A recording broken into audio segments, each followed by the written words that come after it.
Good evening बच्चों। आज हम स्टार्ट करने वाले हैं बहुत ही शानदार टॉपिक जो हमारे 2 मार्क्स का आता है, 2 नंबर का आने वाला है बोर्ड एग्जाम के अंदर।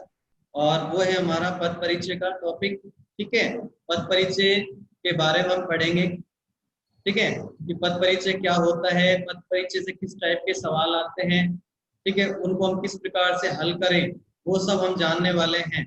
ठीक है, तो आप अच्छे से इसको समझेंगे और आपकी जो भी प्रॉब्लम होगी मैं आपको लास्ट में बताने वाला हूँ या बीच में भी आपसे पूछूंगा। ठीक है, तो देखो स्टार्ट करते हैं। देखो पहले ये चीज आप समझें कि भाई पद परिचय होता क्या है। सबसे पहले इस चीज को आप समझें कि पद परिचय होता क्या है। देखो जो पद होता है ना, पद ये एक शब्द का एक रूप होता है। इस चीज को याद रखो आप। सबसे पहले जो हमारा जो वाक्य होता है कोई भी, उसके अंदर सार्थक शब्द होते हैं, बहुत सारे होते हैं, बिल्कुल सार्थक शब्द होते हैं, तभी तो हमारा वाक्य बनता है। और सार्थक जो शब्द हमारे पास जो होते हैं ना, उनमें कारक विभक्ति जो होती है, कारक विभक्तियां जैसे कर्ता ने, कर्म को, करण से, संप्रदान के लिए, अपादान से, संबंध का, के अधिकरण में, पर, संबोधन, हेयर, अरे।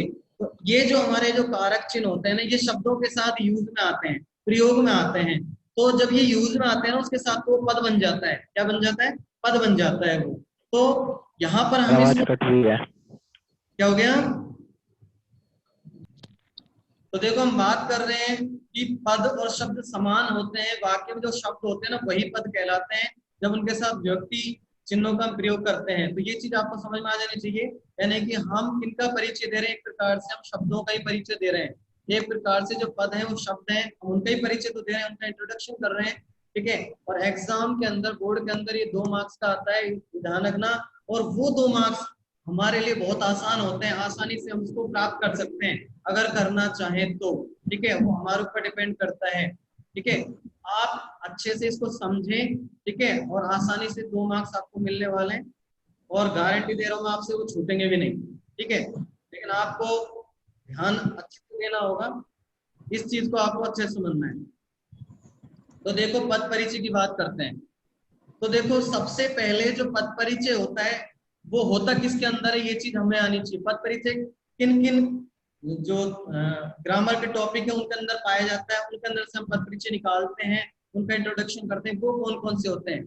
देखो 2 प्रकार के शब्द होते हैं हमारी ग्रामर, हिंदी ग्रामर में। एक तो विकारी शब्द होते हैं और एक अविकारी शब्द होते हैं। एक विकारी और एक अविकारी। जो विकारी शब्द होते हैं उसमें तो कौन कौन से हमारे बिंदु आते हैं? एक तो संज्ञा, एक आता है हमारा सर्वनाम, ठीक है, एक आता है हमारी क्रिया, एक आता है हमारा विशेषण। ये चारों तो क्या है? विकारी हैं। विकारी का मतलब होता है, यदि आपने वीडियो देखी होगी पिछली, उसमें पता चल गया होगा आपको कि जिनमें जो लिंग, वचन और काल के अनुसार जब परिवर्तन। परिवर्तन है, नहीं होता है। ठीक है, परिवर्तन होता है नहीं होता है, ध्यान रखो। विकारी में तो विकार उत्पन्न होता है। यदि आपने इसको पढ़ा है ना, तो अभी आप तुरंत जवाब दे देते मेरे को, सर ये होता। लेकिन आपने पढ़ा ही नहीं है, तो आप मेरी बात को सुन रहे हो, बस सुन रहे हो और बस हाँ करते जा रहे हो। लेकिन ये गौर करके समझो इस चीज को। विकारी का मतलब होता है विकार उत्पन्न करना, और जो विकार उत्पन्न का मतलब होता है परिवर्तन होना। तो यानी कि लिंग वचन काल का इसमें परिवर्तन होता है इन चारों में तो। लेकिन अविकारी, अ का मतलब होता है नहीं, इसमें परिवर्तन नहीं होता है। यानी जो अविकारी होते हैं इसमें तो लिंग वचन और काल के अनुसार परिवर्तन नहीं होते हैं, जबकि विकारी में होते हैं। तो आप अगर, मैंने इसलिए आपको बार बार बोला था कि आप उनको देख लो, ठीक है, तो दिक्कत नहीं आएगी, इसलिए मैंने आपको बोला था। तो देखो यहाँ पर विकारी का मतलब आपको समझ में आ गया और अविकारी का भी आ गया। अब देखो विकारी के तो ये 4 टॉपिक हैं, और अविकारी के भी 4 ही हैं। एक तो है उसमें क्रिया विशेषण, एक तो है क्रिया विशेषण अव्यय, क्रिया विशेषण अव्यय। अविकारी को अव्यय भी कहते हैं, इसलिए मैंने अव्यय बोला यहाँ पर। ठीक है, एक होता है समुच्चय बोधक, समुच्चय बोधक अव्यय। ठीक है, एक होता है संबंध, समबंध बोधक अव्यय। ठीक है, और एक हमारा होता है विस्मयादि बोधक अव्यय। तो ये 4 टाइप भी है इसके, क्रिया विशेषण, समुच्चय बोधक, संबंध बोधक और विस्मयादि बोधक अव्यय। ये चारों प्रकार भी इसके हैं। किसके हैं? अविकारी के। तो देखो बात ये है कि हमारे एग्जाम के अंदर विकारी का भी परिचय पूछ सकते हैं, तो अविकारी का भी पूछ सकते हैं। ठीक है, यानी विकारी शब्दों का भी पूछा जा सकता है, तो अविकारी का भी। और विकारी में इन चारों में से किसी का भी पूछा जा सकता है, और अविकारी में इन चारों में से किसी का भी पूछा जा सकता है। ठीक है, तो हम इन आठों की, टोटल जो 8 है ना, इन 8 की चर्चा करने वाले हैं। ठीक है, तो आज हम सबसे पहले स्टार्ट कर रहे हैं संज्ञा के बारे में, कि संज्ञा का यदि पद परिचय हमसे पूछा जाए तो उसके कौन कौन से तो बिंदुओं का हमें पद परिचय देना है। पहली बात तो ये, कोई भी जब हमारे सामने वाक्य आ जाए और वाक्य में जो शब्द दे में, तो हमें सबसे पहले क्या करना होता है, हमें उसमें संज्ञा को पहचानना होता है, तो ये संज्ञा का तो नहीं है। ठीक है, संज्ञा को जब हमें पता चल जाएगा कि संज्ञा है, तब हमें कौन कौन सा जो बिंदु है, कौन कौन से जो बिंदु है ना, उनका परिचय देना होता है। वो मैंने आपके सामने शो कर दिए हैं। हमें क्या क्या बताना होता है उसके अंदर, हमें बताना होता है संज्ञा के भेद, वो व्यक्तिवाचक है, जातिवाचक है, भाववाचक। देखो ये 3 भेद यहाँ पर दे रखे हैं, इसके अलावा 2 भेद और होते हैं इसके, जो जातिवाचक के ही उपभेद होते हैं, यानी जातिवाचक के अंतर्गत ही आते हैं। एक तो होता है समूहवाचक, समूहवाचक, और एक होता है द्रव्यवाचक। ठीक है, ये 2 होते हैं। देखो ये टोटल मिला के संज्ञा के 5 हो गए, टोटल मिला के 5। इनकी थोड़ी थोड़ी डिटेल बता देता हूं मैं आपको। देखो व्यक्तिवाचक के अंदर क्या होता है, जब किसी व्यक्ति वस्तु स्थान के नाम का प्रदर्शन हो, नाम का प्रदर्शन हो व्यक्ति वस्तु स्थान का, तो वहां होता है व्यक्तिवाचक। ठीक है, और भाववाचक क्या होता है, भाववाचक का मतलब होता है जहां पर भाव की प्रधानता हो, जिन शब्दों में भाव की प्रधानता हो, जिनको बोलने से भाव की बात सामने आ जाए, तो वो होते हैं भाववाचक के अंतर्गत। या फिर जिसमें आप कह सकते हैं जिन शब्दों में प्रत्यय का यूज हो, जिन शब्दों में प्रत्यय का यूज होता है, जो प्रत्यय शब्द के अंत में लग करके उसका रूप परिवर्तन कर देते हैं, शब्द को चेंज कर देते हैं, तो वहां पर भी भाववाचक संज्ञा होती है। और एक है हमारी जातिवाचक। जातिवाचक क्या होती है, तो देखो जातिवाचक के अंदर जाति विशेष का बोध होता है। जाति का मतलब ये नहीं कि भाई किसी जाति की बात कर रहे हैं, तो भाई जैसे किसी की जाति तो क्या है, कोई पंडित है, ठीक है, ठीक है, कोई पंडित है, ठीक है, कोई वैश्य है, तो इन जातियों की बात नहीं हो रही है यहाँ पर। ठीक है, या कोई कुम्हार है, ऐसी जातियों की बात नहीं हो रही है यहाँ पर। जाति से मतलब है वर्ग विशेष की बात, वर्ग एक कैटेगरी की बात हो रही है यहाँ पर जाति विशेष से मतलब। ठीक है, अब जाति के 2 भेद हैं, एक तो होता है समूह। जाति के 2 भेद होते हैं, एक तो होता है समूह। समूह क्या होता है, समूह का मतलब ऐसे शब्द जिसके अंदर समूह की चर्चा हो। ग्रुप, जैसे सेना, सेना में बहुत सारे व्यक्ति होते हैं, बहुत सारे सैनिक होते हैं, तो ग्रुप बन गया, ग्रुप वाला शब्द है तो समूहवाचक संज्ञा होगी उसमें। कक्षा, मैंने बोल दिया कक्षा, तो ये भी समूहवाचक होगा। मैंने बोल दिया दल, तो ये भी समूहवाचक होगा। ठीक है, द्रव्यवाचक, द्रव्यवाचक क्या होता है, द्रव्य का मतलब होता है पदार्थ।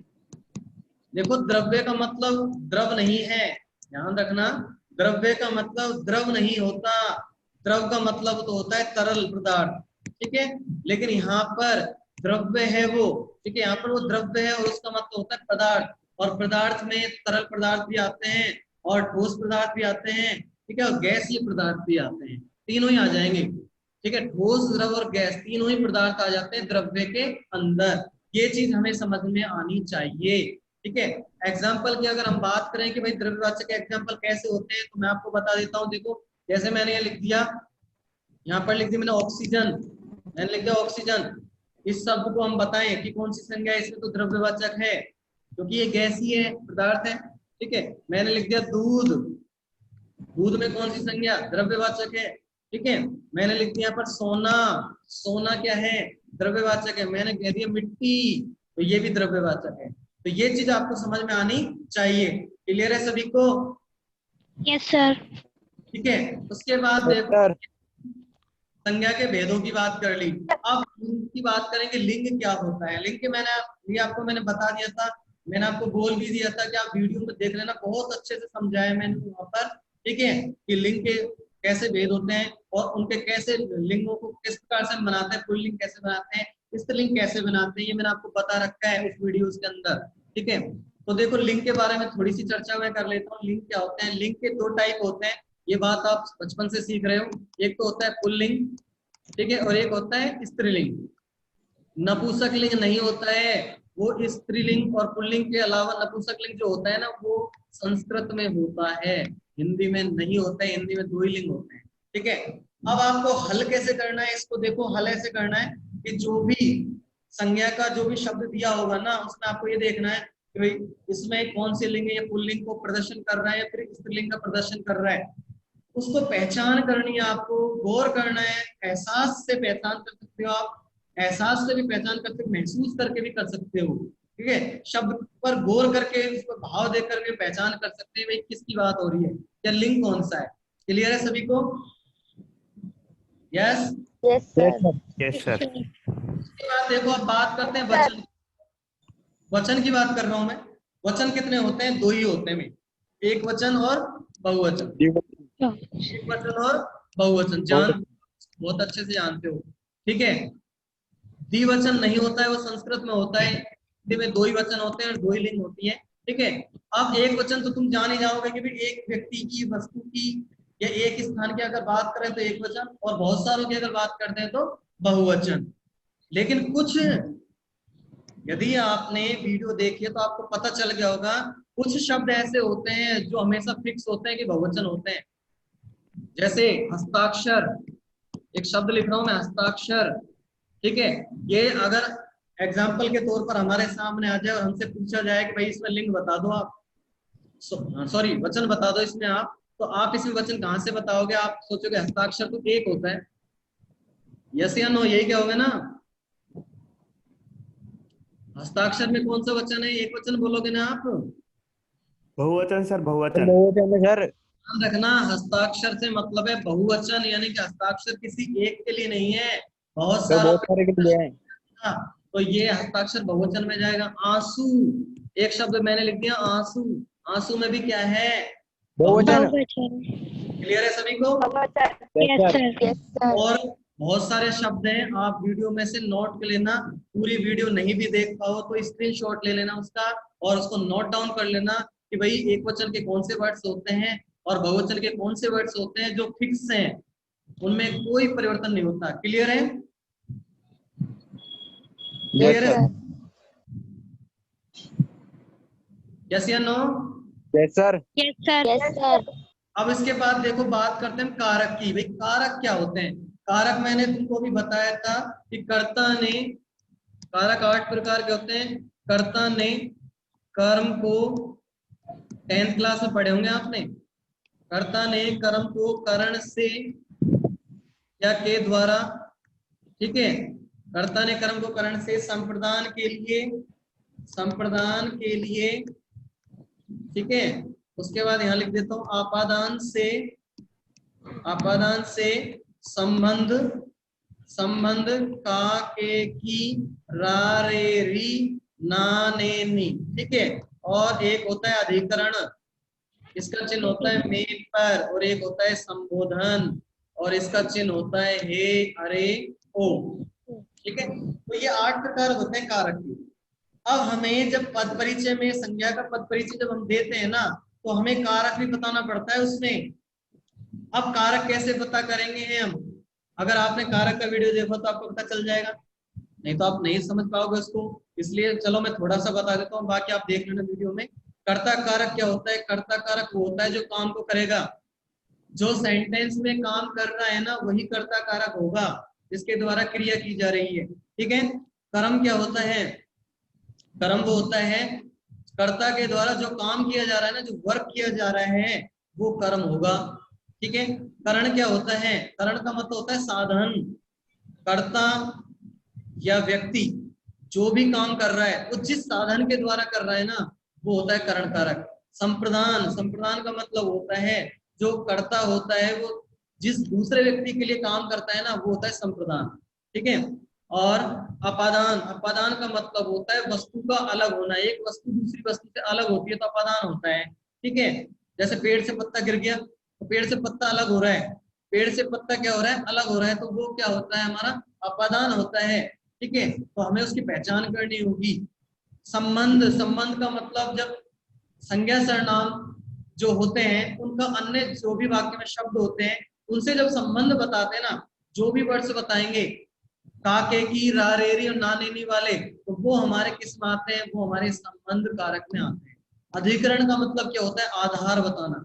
अधिकरण का मतलब होता है आधार को बताना।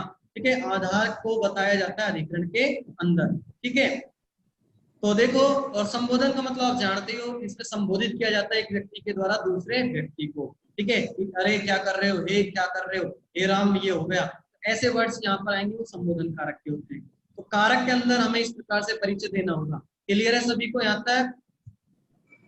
यस या no? Yes sir, yes sir. ध्यान दो, मैं आपको बहुत अच्छे से समझा रहा हूँ और आप भूलने वाले नहीं इसको कभी भी। लेकिन मैंने आपसे एक ही बात कही थी कि आप है ना वीडियोस देख लेना इन सभी के वीडियो मैंने कहा था आपसे, जिससे आपको दिक्कत नहीं आए और बहुत जल्दी क्लियर हो जाए और आपके 2 नंबर 101% कहीं जाने वाले नहीं है उससे। ठीक है, तो देख लेना, बाद में भी कोई दिक्कत नहीं है, अभी फिलहाल समझ लो आप इसको। ठीक है, अब इसमें संज्ञा का जो पद परिचय है उसमें पहला पॉइंट ये था, दूसरा ये था, तीसरा ये था, फोर्थ ये था, और पांचवा बचा है हमारा। और पांचवे में हमको बताना है क्रिया का कर्ता या क्रिया का कारण।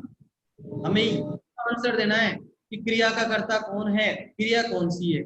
अब मैं एक एग्जांपल लिख रहा हूँ आपके सामने। ठीक है, और आपको सारी चीज क्लियर हो जाएगी वहां पर। देखो मैं यहाँ लिख देता हूँ, रमेश पुस्तक पढ़ता है। रमेश पुस्तक पढ़ता है, ऐसे एग्जांपल आएगा और ऐसे अंडरलाइन आएगी आपके सामने, ऐसे अंडरलाइन आएगी। ठीक है, अब आपसे कहा जाएगा कि जो रेखांकित शब्द हैं या पद हैं उनका पद परिचय दीजिए। या तो आपसे 2 बिंदु पूछेगा, 2 बिंदु बताओ। ठीक है, या फिर आपसे कह देगा कि साहब इसका तो पूरा ही परिचय बताओ। तो पूरा परिचय में तो आपको पांचों के बारे में बताना पड़ेगा, और 2 बिंदु पूछे तो इनमें से कोई भी 2 बिंदु बता देना। ठीक है, तो मैं पांचों बता रहा हूँ फिलहाल आपको। यहाँ पर रमेश के बारे में चर्चा करें तो रमेश के अंदर कौन सी संज्ञा है, कौन सा भेद है संज्ञा का, बताओ। व्यक्तिवाचक। शाबाश, व्यक्तिवाचक हो गया। ठीक है, अब मैं कहता हूँ कि रमेश में आप लिंग बताओ तो कौन सी हो गई? पुल्लिंग। पुल्लिंग। लिंग हो गई। मैं पूछता हूँ वचन बताओ तो कौन सा हो गया? वचन। एकवचन। एक वचन, क्योंकि रमेश तो अकेला है। कारक पूछे तो कौन सा हो गया? कर्ता कर्ता। कर्ता कारक, बिल्कुल सही आंसर है। अब पांचवा बिंदु, क्रिया का कर्ता बताना है। तो इसमें कैसे लिखना है हमें? देखो क्रिया कौन सी है यहाँ पर? पढ़ना। हमें कैसे लिखना है इसका आंसर? इसमें हमको लिखना है पढ़ना, पढ़ना क्रिया का कर्ता, पढ़ना क्रिया का कर्ता रमेश है। इस प्रकार से लिखना है। क्लियर है सभी को? Yes sir, yes sir. संज्ञा का पद परिचय कर दोगे? सर एक बार दोबारा बोलना, पढ़ना। देखो पढ़ना क्रिया का जो भी लास्ट में अंतिम जो शब्द होता है क्रिया का ही होता है, तो हमें लिखना है क्रिया ये रही हमारी। तो पढ़ना क्रिया का कर्ता कौन है? रमेश है, क्योंकि रमेश ही तो पढ़ रहा है। Yes sir. Ramesh sir. Clear? Yes yes sir. Sir. अब इस पुस्तक का परिचय बताओ आप मुझे, मैं सुन रहा हूँ आप सभी को। कर्म में सर। पुस्तक का परिचय बताओ फटाफट। चलो नोटबुक है ना आपके पास, उसमें हल कर लेना, इसको लिख लो इस सेंटेंस को, और पुस्तक का परिचय आपको लिखना है खुद। ठीक है, और व्हाट्सएप पे मुझको जो ग्रुप बना है उसको भेज देना। ठीक है, मैं चेक कर लूंगा। Okay, clear? आगे चलें। सर ये आगे मैं अब बताता हूँ सर्वनाम का पद परिचय। देखो सर्वनाम का पद परिचय, देखिए आप सर्वनाम का पद परिचय बात करते हैं। अब सर्वनाम के पद परिचय में हमें हमको क्या करना है, वही चीज बतानी है सेम। एक तो उसका भेद बताना है कौन सा है। सर्वनाम के कितने भेद होते हैं भाई? 6 भेद होते हैं। कितने होते हैं? 6 होते हैं। देखो कौन से होते हैं? 6 होते हैं, मैं बता देता हूँ फटाफट से। देखो एक तो होता है पुरुषवाचक, पुरुषवाचक। एक होता है हमारा निश्चयवाचक। ठीक है, एक होता है हमारा अनिश्चयवाचक। ठीक है, एक होता है हमारा संबंधवाचक, एक होता है हमारा निजवाचक। ठीक है, और एक होता है हमारा प्रश्नवाचक। ठीक है, प्रश्नवाचक। तो ये हमारे 6 होते हैं भाई। ठीक है, ये हमारे 6 होते हैं। तो इन 6 के बारे में थोड़ी डिटेल बता देता हूँ मैं आपको, और ज्यादा डिटेल देखनी तो आप देख लेना वीडियो। ठीक है, पुरुषवाचक क्या होता है? पुरुषवाचक के अंदर पुरुष जाति का बोध होता है। इसमें 3 टाइप के पुरुष होते हैं। एक तो होता है उत्तम पुरुष, एक तो होता है उत्तम पुरुष, एक होता है मध्यम पुरुष, और एक होता है हमारा अन्य पुरुष। अन्य पुरुष। ठीक है, देखो जो उत्तम पुरुष होता है ना, उत्तम तो कौन है? मैं हूं भाई। उत्तम कौन है? उत्तम मैं हूं। जो प्रेजेंट में होता है ना, प्रत्यक्ष में दिखाई देता है, वो तो कौन होता है? उत्तम होता है। ठीक है, उत्तम यानी मैं, उत्तम यानी मैं।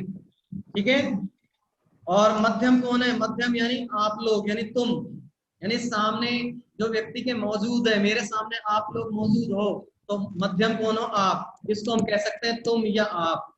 ठीक है, और अन्य कौन है? अन्य वो है यदि हम आपस में किसी तीसरे पर्सन की बात करें तो वो होता है अन्य। इसको हम लिख सकते हैं यह, वह, ये या वे। ठीक है, और उत्तम के और होते हैं शब्द मेरा, मेरी, मेरे। ठीक है, हम सब। और मध्यम के होते हैं तुम सब, तुम दोनों, तुम्हारा, तुम्हारी, इस प्रकार के। क्लियर है सभी को पुरुषवाचक? Yes yes sir. सर। अब बात करते हैं निश्चयवाचक की। होता है, देखो निश्चयवाचक में क्या होता है?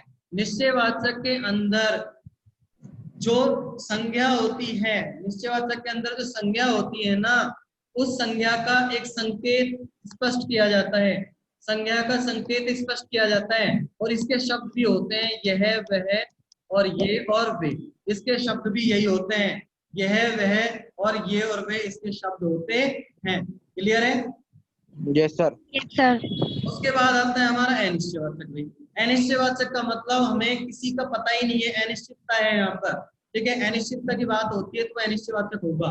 तो यहाँ पर आते हैं जैसे कोई, ऐसे वर्ड्स आते हैं इसमें, कोई, कुछ, इस टाइप के वर्ड्स हमको देखने को मिलते हैं। ठीक है, अब इसके बाद देखो हम बात करते हैं संबंधवाचक की। संबंधवाचक का मतलब होता है जहां पर दो वाक्य आ जाए आपस में और उनको जोड़ने का काम कोई शब्द कर रहा हो, और वो जो शब्द जोड़ रहे हैं ना उनको, वो होता है संबंधवाचक। जैसे जो पढ़ेगा वो आगे बढ़ेगा। तो यहाँ पर जो आ गया और वो आ गया ना, ये जो शब्द है ना, ये हमारे संबंधवाचक है। Clear? Yes sir. Yes sir. अब देखो निजवाचक की बात करते हैं। निजवाचक का मतलब होता है अपने आप की बात करना, स्वयं की। इसमें जो शब्द आते हैं वो आते हैं अपने आप, या स्वयं, ठीक है, या आप, या खुद, इस टाइप के शब्द आते हैं इसमें। ठीक है, स्वयं की बात करते हैं इसमें, स्वयं भी आ जाता है इसमें। ठीक है, और लास्ट है प्रश्नवाचक। आप बहुत अच्छे से जानते हो, इसमें प्रश्नवाचक शब्द आते हैं, और वो कौन से होते हैं? इंग्लिश में WH वर्ड बोलते हैं उनको। क्या, कौन, कब, कहाँ, कैसे। ठीक है, ये सारे शब्द कैसे। क्लियर है यहाँ तक सभी को? Yes yes sir. सर। ठीक है, अब निजवाचक देखो बताना एक बार। कौन सा बताऊं? निजवाचक फिफ्थ। तीसरा कौन सा बताना है? सर फिफ्थ, पांचवा।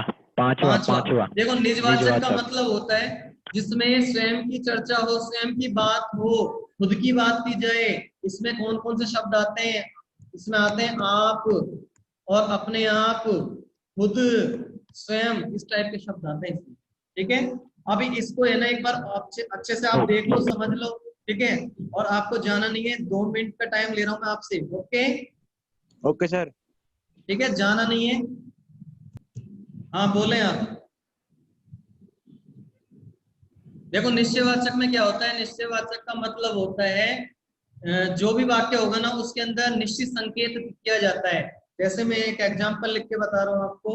देखो मैंने यहाँ पर लिख दिया, मैं यहाँ पर लिखता हूं कि यह मेरी पुस्तक है। ठीक है, और एक मैं लिखता हूं यहाँ पर एग्जांपल कि यह मोहन है। 2 एग्जांपल लिख रखे मैंने आपके सामने, लिख दिए। Yes sir. ठीक है, अब देखो यहाँ पर भी यह आ रहा है और यहाँ पर भी यह आ रहा है। अब इसमें से अंतर कैसे करो कि ये तो कौन सा सर्वनाम है और ये कौन सा है? तो देखो ये तो कौन सा सर्वनाम है, ये हमारा हो गया है हमारा निश्चयवाचक, क्योंकि ये संकेत प्रकट कर रहा है संज्ञा का। ठीक है, इसका संबंध इस संज्ञा से हो रहा है, पुस्तक से। ठीक है, इस चीज को आपको देखना है। अब यहाँ पर देखो यह मौन है, ये एक व्यक्ति विशेष के लिए आ रहा है। जो व्यक्ति विशेष के लिए आता है ना वो तो पुरुषवाचक होगा। यानी ये पुरुषवाचक है, ये व्यक्ति विशेष के लिए आ रहा है। लेकिन जो संज्ञा का संकेत स्पष्ट करता है वो होता है हमारा निश्चयवाचक। क्लियर है सभी को? Yes, sir. Yes, sir. में अब मैं आगे बढ़ता हूँ। लिंग के बारे में आपको मैंने बता दिया, कैसे हल करोगे इसको आप।